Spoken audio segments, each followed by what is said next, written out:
Assalamualaikum warahmatullahi wabarakatuh. Waalaikumsalam warahmatullahi wabarakatuh. Apa kabar Ibu-ibu? Alhamdulillah, luar biasa. Allahu Akbar. Alhamdulillah, ibu-ibu sehat semua. Yang terhormat kepada Ibu Kepala TK Aisyah Bustanul Atfal Suara Garut, yang kami hormati Ibu Guru beserta Desiminasi Budaya Positif dari TK Aisyah Bustanul Atfal Suara Garut. Puji syukur kehadirat Allah Subhanahu wa Ta'ala yang telah melimpahkan rahmat serta taufiknya sehingga pada siang hari ini kita dapat mengadakan acara yaitu Desiminasi Budaya Positif oleh Ibu Yuli Ratnasari. Baiklah, untuk mengawali acara pada siang hari ini, biar kegiatan kita bisa berjalan dengan lancar, kita awali dengan membaca basmalah bersama-sama. Bismillahirrahmanirrahim. Selanjutnya yaitu acara Desiminasi Modul Positif. Sebelumnya akan saya bacakan kurikulum vitae dari pemateri, yaitu nama Ibu Yuli Ratnasari, mengajar di TK Aisyah Bustanul Atfal Suara Garut, pendidikan terakhir S1 PAUD. Sedangkan Ibu Yuli Ratnasari adalah peserta CGP Angkatan 7 dari Kabupaten Blitar. Baiklah, karena acara sudah siap, untuk mengawali acara pada siang hari ini biar tambah semangat, kita tepuk semangat dulu Ibu ya. Tepuk semangat. Bu ha bu ha. Terima kasih semuanya. Baiklah, kita sambut pemateri kita siang hari ini, Ibu Yuli Ratnasari.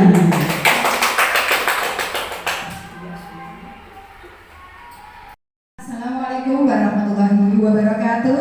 Waalaikumsalam. Selamat pagi ibu semuanya. Pagi. Iya, masih semangat? Semangat. Baik, terima kasih sebelumnya saya ucapkan kepada ibu moderator yang sudah memberikan waktunya untuk saya. Baiklah, yang terhormat Ibu Kepala TK Aisyah Bustanul Atfal Suara Garut, yang saya hormati ibu-ibu guru TK Aisyah Bustanul Atfal Suara Garut. Puji syukur pada kita haturkan kehadirat Allah Subhanahu wa Ta'ala, karena pada kesempatan hari ini kita diberikan rahmat serta hidayahnya, sehingga pada siang yang cerah ini kita bisa berkumpul di sekolah kita yang tercinta dalam rangka desiminasi modul budaya positif. Baik ibu-ibu, langsung saja ya. Di sini saya akan memaparkan berkaitan dengan budaya positif.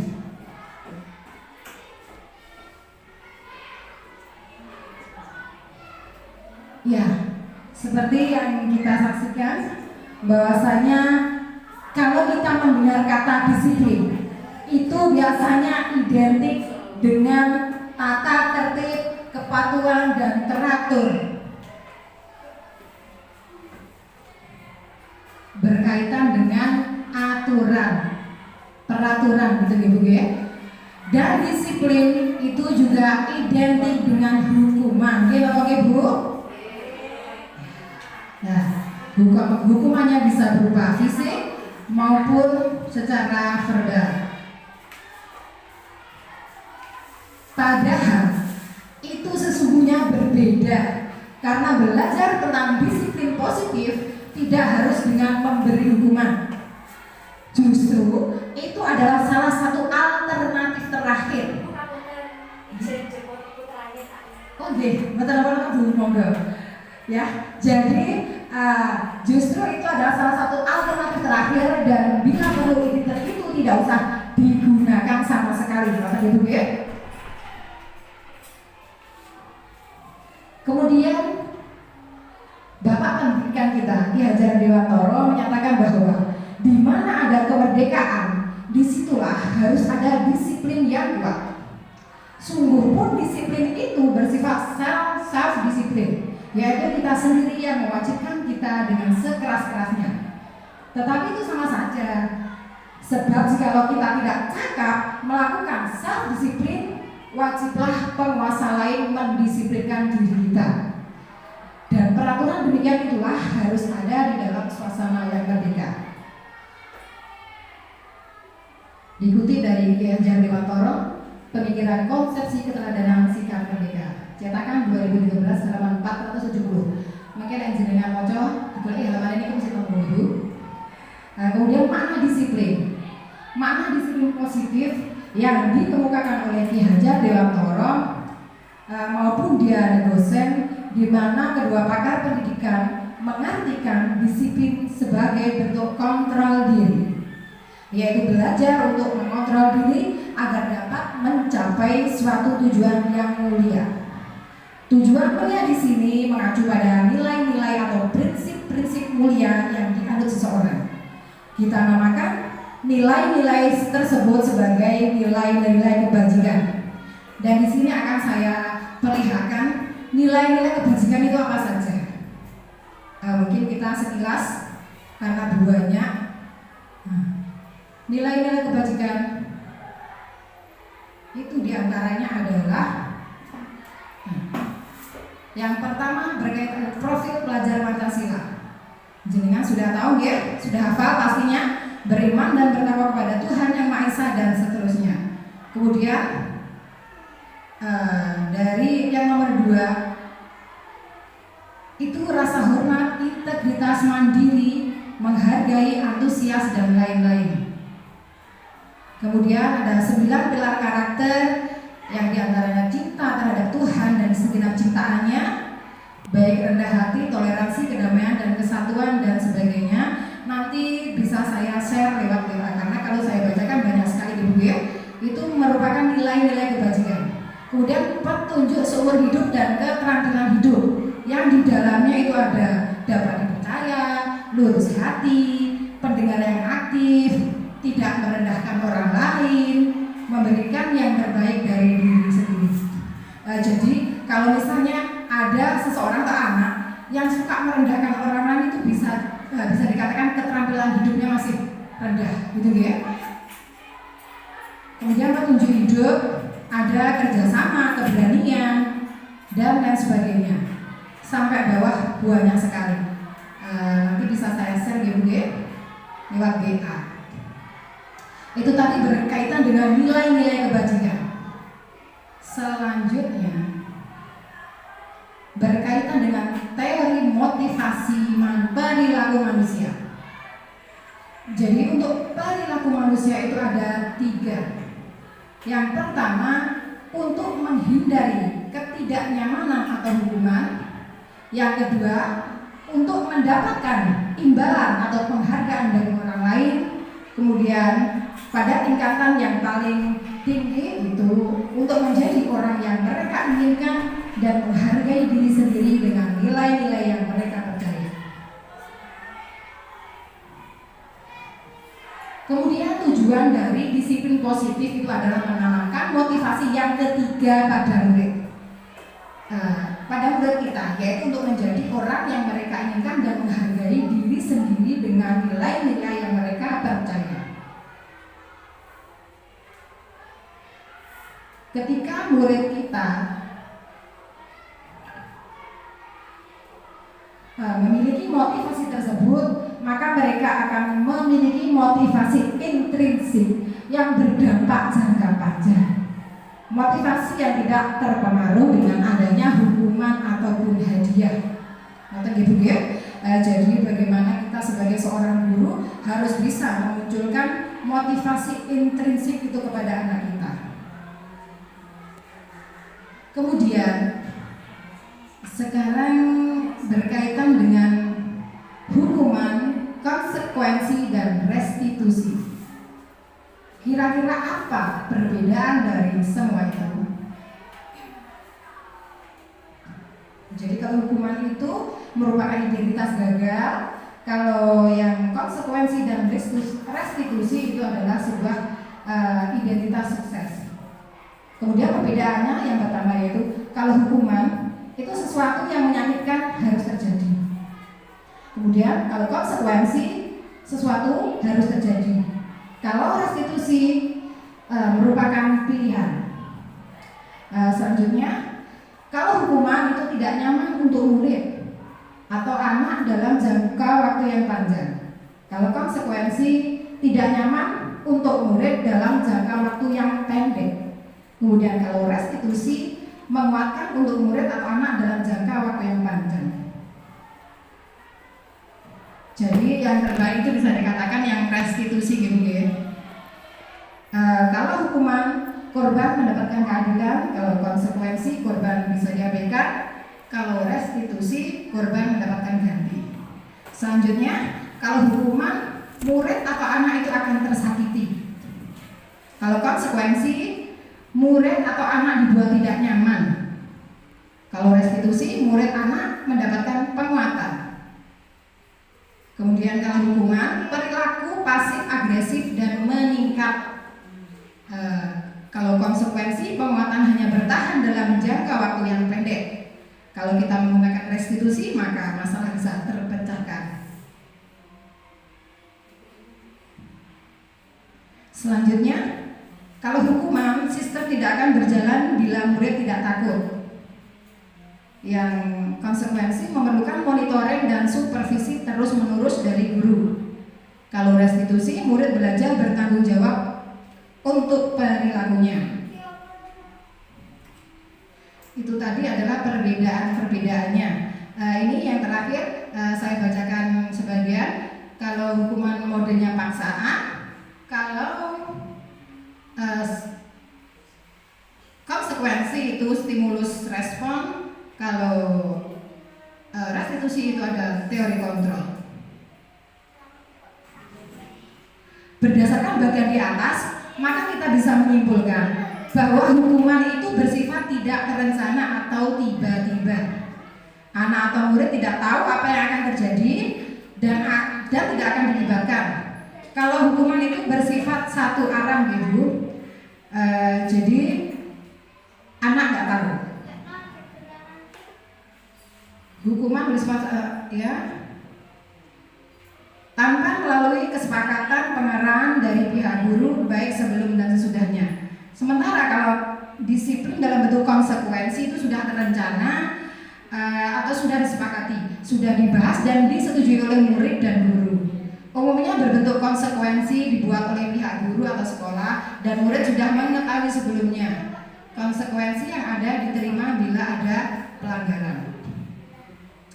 Itu tadi adalah contoh perbedaan daripada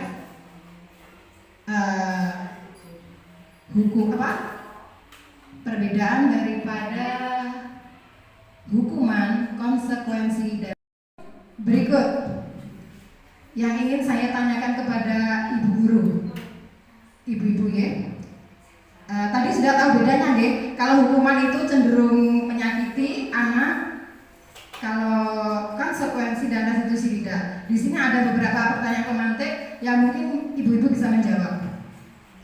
Misalnya segini, mencatat 100 kali di dalam buku kalimat, saya tidak akan terlambat lagi karena terlambat ke sekolah. Kira-kira ini hukuman atau konsekuensi, Bu? Mencatat 100 kali di dalam buku. Hukuman. Ya, hukuman, ya, karena menyakiti. Peryo kesel ya Bu ya, kok nyata yang satu jelek jenengan. Kemudian lari mengelilingi lapangan basket 2 kali karena terlambat hadir di sekolah. Kira-kira hukuman atau konsekuensi Bu? Hukuman. Kemudian membersihkan coretan yang dibuatnya di meja tulis. Konsekuensi. Karena memang dia yang membuat, jadi dia harus membersihkan sendiri. Kemudian selanjutnya murid diminta untuk push up 15 kali karena tidak menggunakan masker ke sekolah. Itu hukuman atau konsekuensi? Hukuman. Ya, kemudian menggantikan kertas tugas teman yang telah dicoret-coret. Konsekuensi ya Bu. Kemudian berjemur di lapangan basket pukul 12 siang karena mengobrol dengan teman. Hukuman. Karena menyakiti. Dijemur peryo panas gitu. Kemudian murid diminta bertelanjang kaki sepanjang hari karena tidak menggunakan sepatu warna hitam sesuai dengan peraturan sekolah. Kira-kira apa? Hukuman G. Kemudian berdiri di depan kelas sambil mengangkat satu kaki karena tidak bisa menjawab pertanyaan. Hukuman. Kemudian membersihkan tumpahan air di meja tulis karena tersenggol pada saat dia belajar. Konsekuensi. Jadi sudah tahu ya Bu ya, perbedaan daripada hukuman konsekuensi, hukuman dan juga konsekuensi. Kemudian selanjutnya dihukum oleh penghargaan. Nah, ini yang menjadi sebuah suatu yang mengejutkan Bu ya. Ternyata penghargaan itu adalah menghukum. Yang sebelumnya saya sendiri juga belum tahu kalau ternyata penghargaan itu adalah hukuman ya. Jadi saat kita berulang kali menjanjikan hadiah kepada anak-anak agar berperilaku tanggung jawab, atau kepada seseorang murid agar mempelajari sesuatu yang baru, atau kepada seorang karyawan agar melakukan pekerjaan yang berkualitas, berarti kita sedang berasumsi kepada mereka tidak dapat melakukannya. Seperti itu. Atau mereka tidak akan memilih untuk melakukannya. Ngoten gitu ya. Ora tidak dikai hadiah berarti lek ora dingono kira-kira ndak iso paling seperti itu ya. Kemudian Al-Fikon dalam bukunya mengemukakan baik penghargaan maupun hukuman itu adalah cara-cara mengontrol perilaku seseorang yang menghancurkan potensi untuk pembelajaran yang sesungguhnya. Dan itu lebih berat ya. Jadi hukuman ataupun penghargaan itu ternyata menghancurkan potensi pembelajaran yang sesungguhnya. Perlu kita ingatkan bersama, okay? Supaya kita bisa selalu waspada. Apakah yang saya berikan itu tadi berupa penghargaan atau hukuman? Terus kira-kira bagaimana efeknya harus kita pikir betul-betul. Karena kalau efeknya jangka panjang itu nanti juga tidak baik untuk anaknya. Menurut Kon, secara ideal tindakan belajar itu sendiri itu adalah penghargaan yang sesungguhnya.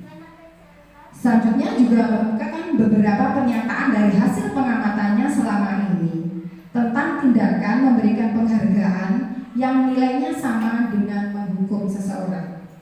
Penghargaan sama dengan menghukum. Okay. Kemudian pengamatannya selama ini tentang tindakan memberikan penghargaan yang nilainya sama dengan menghukum seseorang itu yang pertama pengaruh jangka pendek dan jangka panjang. Saya bukakan penghargaan sama dengan hukuman. Tidak saya masukkan ke PPT semuanya karena nggak nutup ya. Jadi pengaruh jangka pendek dan jangka panjang itu kenapa? Penghargaan itu efektif jika kita menginginkan seseorang melakukan sesuatu yang kita inginkan dalam jangka waktu pendek. Jadi kalau jangka waktunya pendek itu tidak apa-apa, kalau panjang disarankan jangan. Jika kita menggunakan penghargaan lagi dan lagi, maka orang tersebut akan bergantung pada penghargaan yang diberikan. Atau gitu ya. Aku lewat dikai hadiah, aku enggak infakah, aku enggak dikai penghargaan apa gitu, saya enggak mau gitu. Jadi jangan sampai kita menanamkan itu pada anak.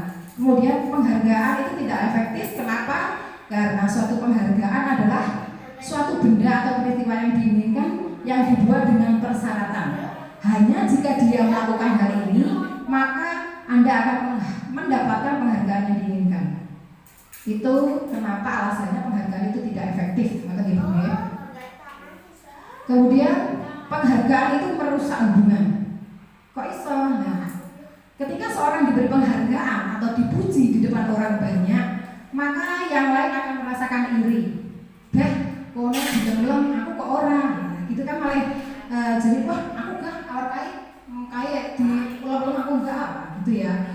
Jadi bisa merusak hubungan. Dan sebagian dari mereka akan tidak menyukai orang yang diberikan penghargaan tersebut. Kemudian, jika seorang guru sering memberikan penghargaan kepada murid-muridnya, besar kemungkinan murid-murid termotivasi hanya menyenangkan gurunya saja. Mereka tidak akan bersikap jujur kepada guru tersebut. Kemudian, penghargaan bisa mengurangi ketepatan. Anak-anak diminta mengingat kata-kata tertentu, kemudian mereka diminta mengambil kartu yang berisi kata-kata yang diingat tersebut. Setiap kali muncul, berapa anak memberikan permen setiap mereka memberikan jawaban yang benar. Dan sebagian yang lain hanya memberitahu saja bila jawaban mereka benar. Hasil, anak-anak mendapatkan permen, jawabannya banyak yang tidak tepat dibandingkan anak-anak yang hanya diberitahu jawaban yang benar. Kemudian, penghargaan itu bisa menurunkan kualitas. Kok bisa? Nah, penghargaan pengamatan yang dilakukan pada suatu kelompok mahasiswa yang sedang kerja praktek di sebuah surat kabar di sebuah universitas. Saat ini mereka sedang belajar menuliskan sebuah artikel tentang sebuah judul berita utama. Seiring waktu, mahasiswa tersebut semakin mampu bekerja dengan cepat.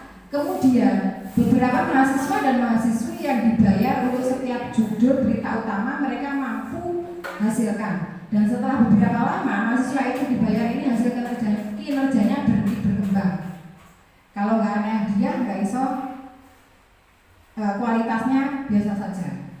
Kemudian penghargaan itu ternyata bisa mematikan kreativitas. Menurut penelitian menunjukkan bahwa pekerjaan seni atau sebuah penulisan cerita menjadi kurang kreatif bila dijadikan sebuah hadiah atau penghargaan. Lagi ini jadi kurang kreatif ya. Kemudian yang selanjutnya penghargaan itu bisa menghukum. Tadi sudah saya sampaikan kalau penghargaan itu sama dengan hukuman karena keduanya mencoba mengendalikan perilaku seseorang.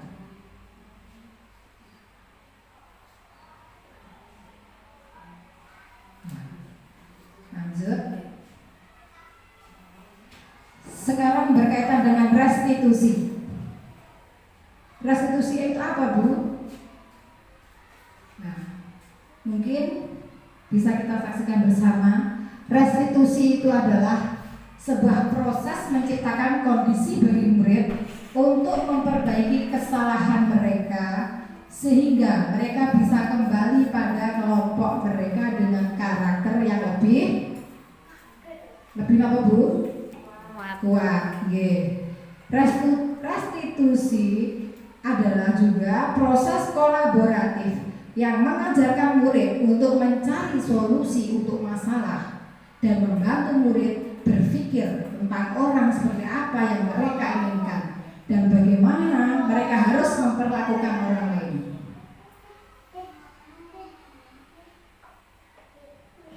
Jadi kita kolaboratif dengan murid sehingga kita mengajarkan murid untuk mencari solusi. Jadi siswa sendiri yang dimintai untuk mencari solusi, kita nggak langsung wah solusi kan ibu ya, dipancing. Ya, kemudian segitiga restitusi diberi contoh dalam seperti kalimat, kamu tentu punya alasan mengapa melakukan seperti itu. Jadi setiap anak apabila melakukan kesalahan itu pasti dia punya alasan. Nyapa kok ngomong, ngoten nggih? Baik, saya lanjutkan berkaitan dengan segitiga restitusi. Yang pertama yaitu validasi tindakan yang salah. Bisa dicontohkan kalimatnya seperti yang sudah saya sampaikan tadi. Kemudian menanyakan keyakinan. Contohnya keyakinan kelas apa yang telah kita sepakati, seperti itu. Kemudian yang terakhir adalah menstabilkan identitas. Contohnya, setiap orang pasti pernah melakukan kesalahan. Kamu bukan satu-satunya yang pernah melakukan ini. Jadi ketika setiap ada anak yang melakukan kesalahan, kita tidak langsung menyalahkan secara langsung atau gitu ya. Kita cari dulu penyebabnya apa, kita validasi tindakannya dulu, kemudian menanyakan keyakinan kelas kita apa, dan selanjutnya kita stabilkan identitas supaya anak tersebut tidak mentalnya tidak jatuh gitu ya. Kemudian tujuan dari restitusi sendiri itu apa? Yang pertama, memberikan kompensasi ganti rugi dan pemulihan bagi korban baik manusia ataupun barang milik pribadi maupun barang milik umum. Kemudian untuk menuntun siswa pelaku kesalahan untuk memahami tindakan dari perilaku mereka dan memperoleh lagi rasa percaya diri melalui usaha mandiri. Jadi nggak langsung kita pojokkan, nggak langsung kita seneni. Dengan seperti itu maka dia percaya dirinya masih tetap gitu ya. Kemudian membiasakan prinsip berbuat salah itu manusiawi dan sadar yang terpenting adalah segera memperbaiki. Kemudian kembali ke komunitas atau kelas dengan lebih kuat. Dan juga untuk mencegah terulangnya kejadian yang serupa. Dan di sini saya juga memberikan sebuah contoh segitiga restitusi yang sudah pernah saya lakukan kepada murid saya ketika melakukan sebuah kesalahan. Mungkin juga ibu-ibu juga bisa browsing di internet bagaimanakah cara melakukan segitiga restitusi itu supaya referensinya lebih banyak, ibu ya. Kita saksikan bersama.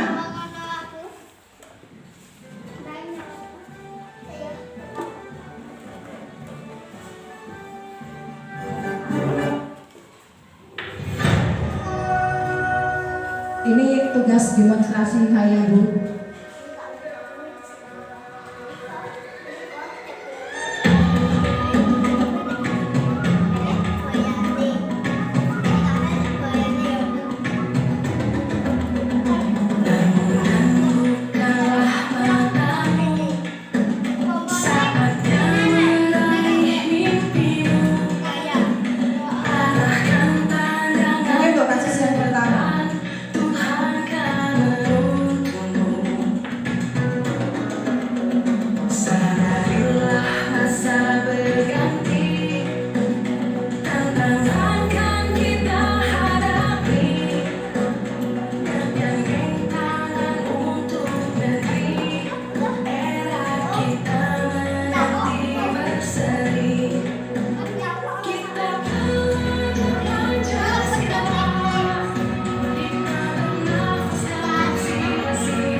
Untuk tahapan restitusinya seperti ini. Langkah pertama, 1, 2,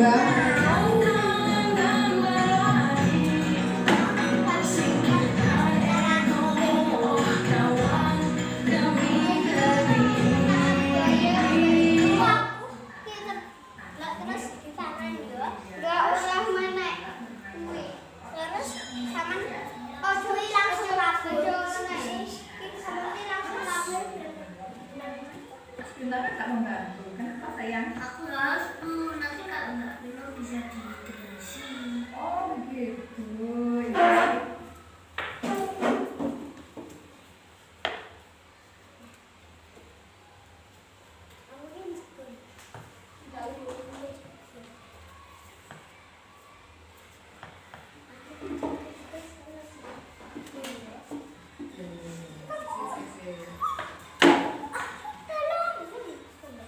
jadi ini Bu, intinya Nanti kalau nggak minum bisa diterusin. Oh begitu. Ya sayang, dulu tidak nyala.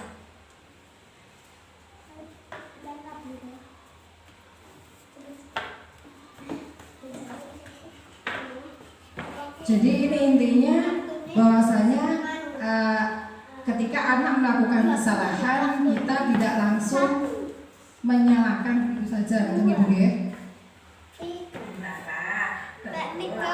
Kita katakan kalau kita tidak minum, akan tetapi hasilnya tidak akan masih kita. Kalau mainan harus dikembalikan di tempatnya. Pinter.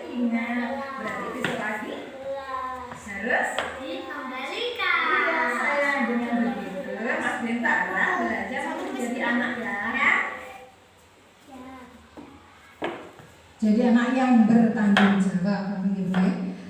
Jadi itulah tadi salah satu contoh restitusi, segitiga restitusi yang sudah saya praktekkan.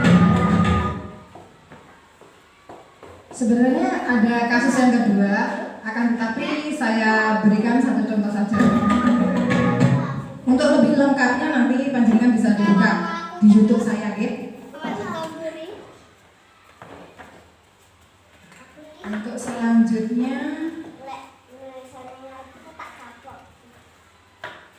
berkaitan dengan keyakinan kelas.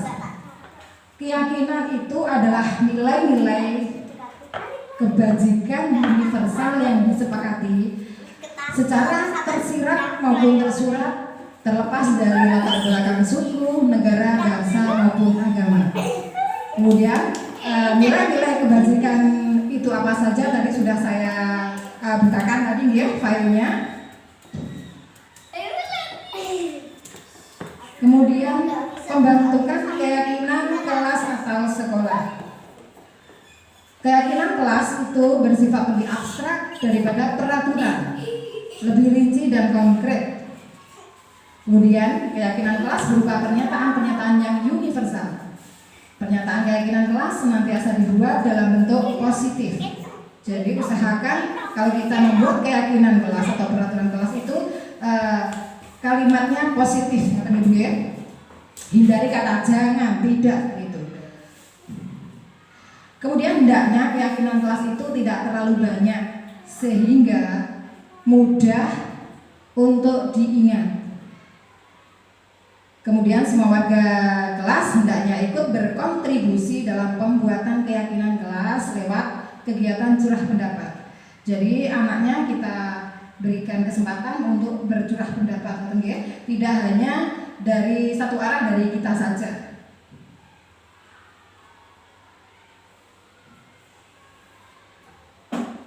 Untuk pembuatan keyakinan kelas yang sudah saya praktekkan kepada anak-anak di kelas saya kurang lebih seperti ini, mungkin bisa buat gambaran atau gitu ya.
Ya, kurang lebihnya seperti itu, keluar ya.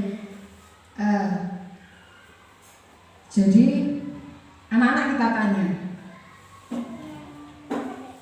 kira-kira kesepakatan kelas kita itu seperti apa? Anak-anak pengennya kelas kita itu seperti apa?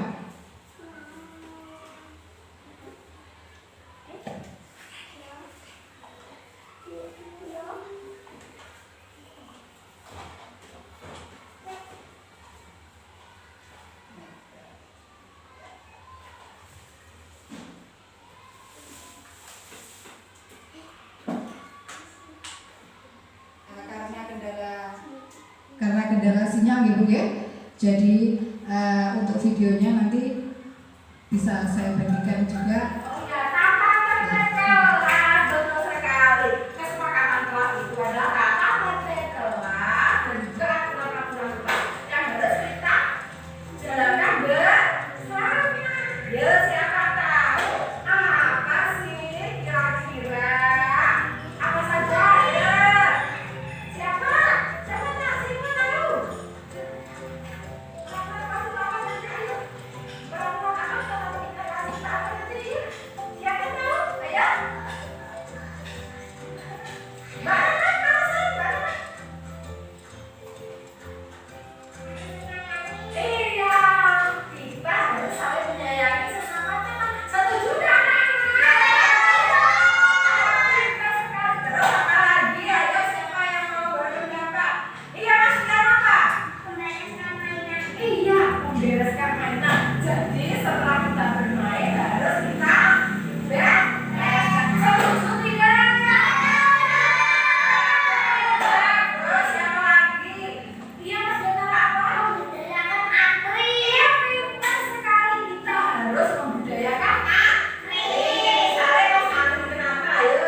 Jadi di situ kita tanyakan, kita berikan curah pendapat kepada anak-anak untuk mengungkapkan pendapatnya kira-kira apa saja.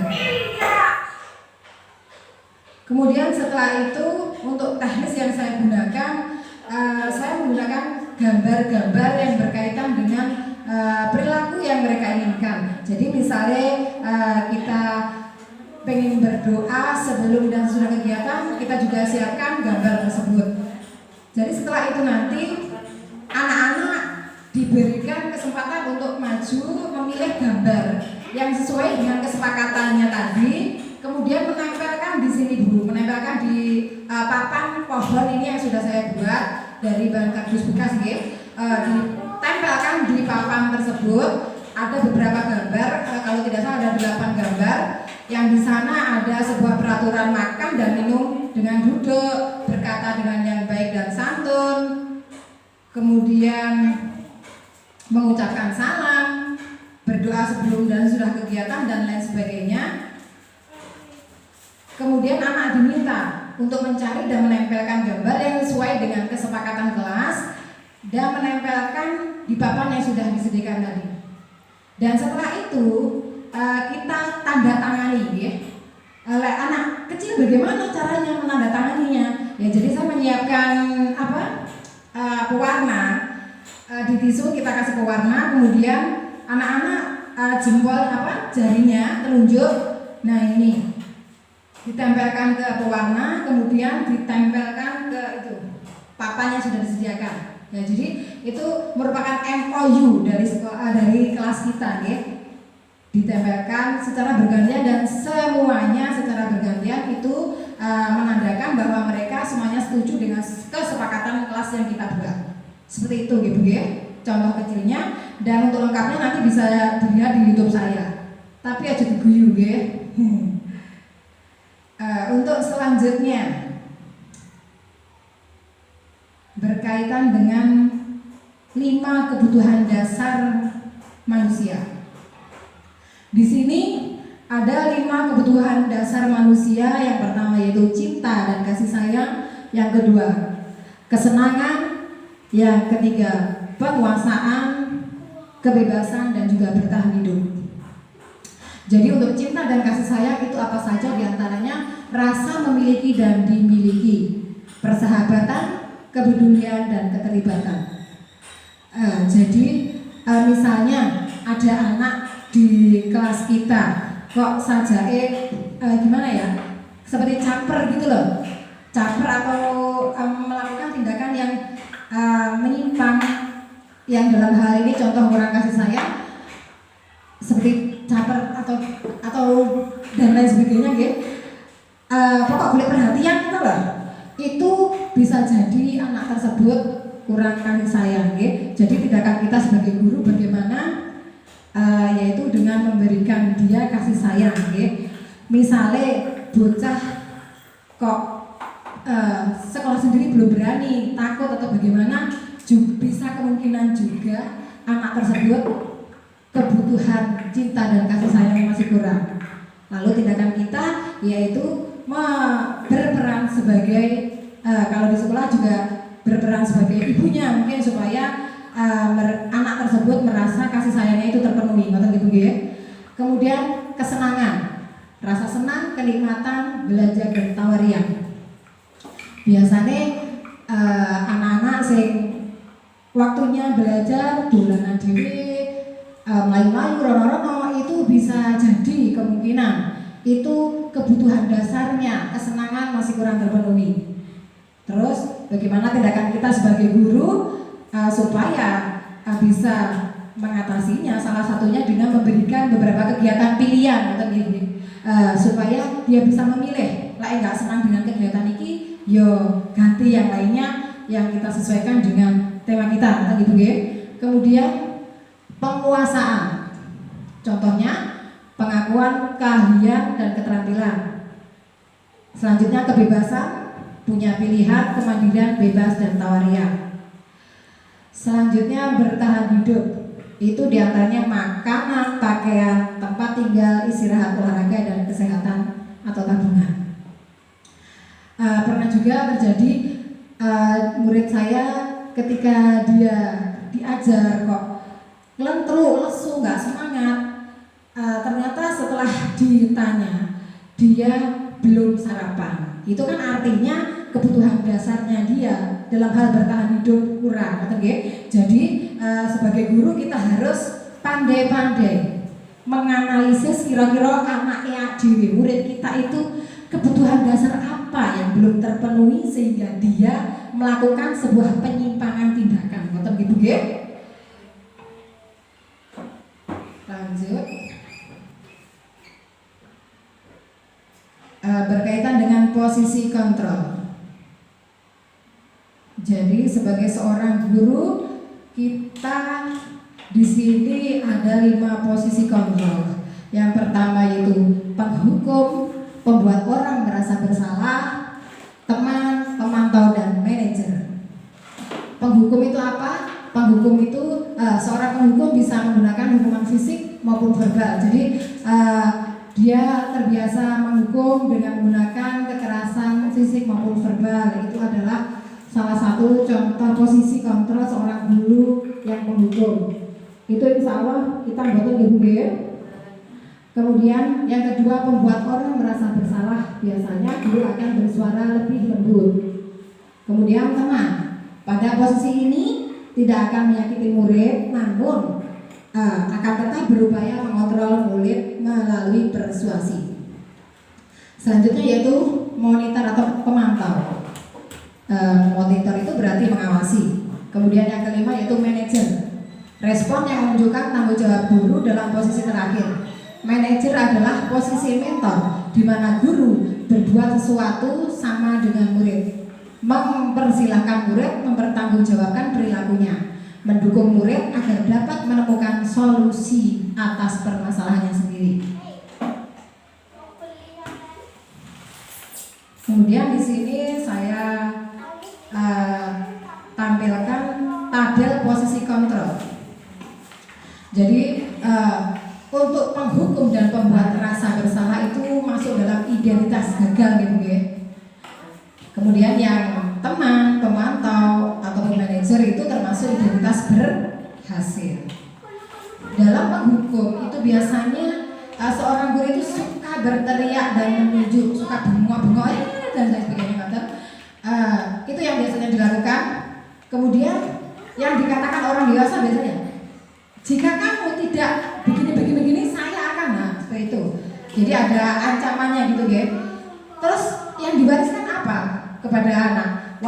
Yang diwariskan itu adalah berontak dan menyalahkan orang lain.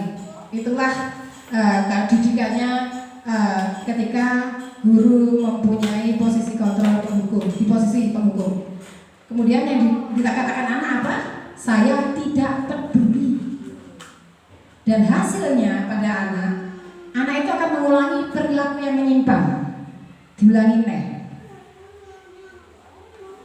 Yang selanjutnya pada posisi pembuat rasa bersalah, itu guru atau orang dewasa itu identik berkhotbah, sok-sok bijak, yang dikatakan kan itu seharusnya gini. Sok bijak. Kemudian apa yang diwariskan? Yang diwariskan itu anak bersembunyi, menyangkal dan berbohong. Kemudian yang dikatakan anak, saya minta maaf gitu. Dan hasilnya rasa percaya diri anak itu menjadi rendah. Dan selanjutnya pada kategori posisi kontrol identitas berhasil, pada posisi teman, seorang guru membuat alasan untuk mereka.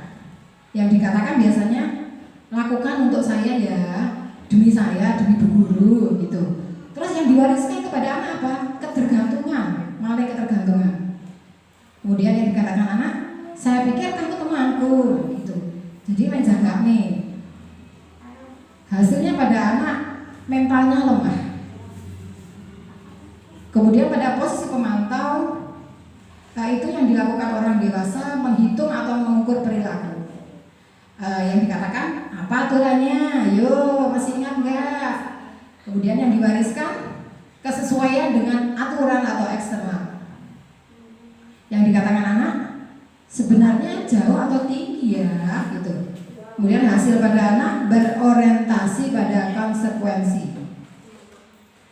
Jadi untuk posisi penghukum, pembuat rasa bersalah dan teman ataupun pemantau itu masih termasuk motivasi ekstrinsik. Motivasi ekstrinsik itu ada motivasi dari luar. Kemudian posisi mana yang bisa menumbuhkan motivasi intrinsik dari dalam, yaitu ketika kita memosisikan diri pada posisi manajer ya. Jadi harapannya posisi yang terbaik yang harus kita lakukan itu adalah memposisikan diri kita sebagai manajer. Yang dilakukan orang dewasa biasanya selalu bertanya kepada anak, kemudian yang dikatakan, apa sih sebenarnya yang kamu yakini? Dan yang diwariskan oleh guru kepada anak itu bisa menguatkan jiwanya. Dan yang dikatakan pada anak, apa yang saya bisa lakukan untuk memperbaiki diri saya, seperti itu. Dan hasilnya pada anak itu restitusi dan mandiri. Itu adalah akan dengan demikian maka akan timbul motivasi yang dari dalam, motivasi intrinsik itu ya. Selanjutnya, terima kasih, semoga bermanfaat. Salam guru bergerak Indonesia Maju. Mungkin itu saja dari saya. Apabila ada kurang lebihnya, mohon maaf yang sebanyak-banyaknya. Dan sebelumnya saya mengucapkan terima kasih sekali kepada Ibu Kepala Sekolah yang sudah memberikan saya waktu untuk berdesiminasi sehingga bisa berjalan dengan baik dan lancar walaupun dengan sedikit kendala gitu ya. Saya juga mengucapkan terima kasih kepada teman-teman yang sudah berkenan mendengarkan saya. Semoga apa yang saya sampaikan tadi bisa bermanfaat untuk panjenengan semuanya, khususnya untuk saya dan juga sekolah kita yang tercinta ini gitu ya. Mungkin itu saja dari saya. Apabila ada kurang lebihnya saya mohon maaf yang sebanyak-banyaknya. Wabillahi taufiq wal hidayah. Wassalamualaikum warahmatullahi wabarakatuh.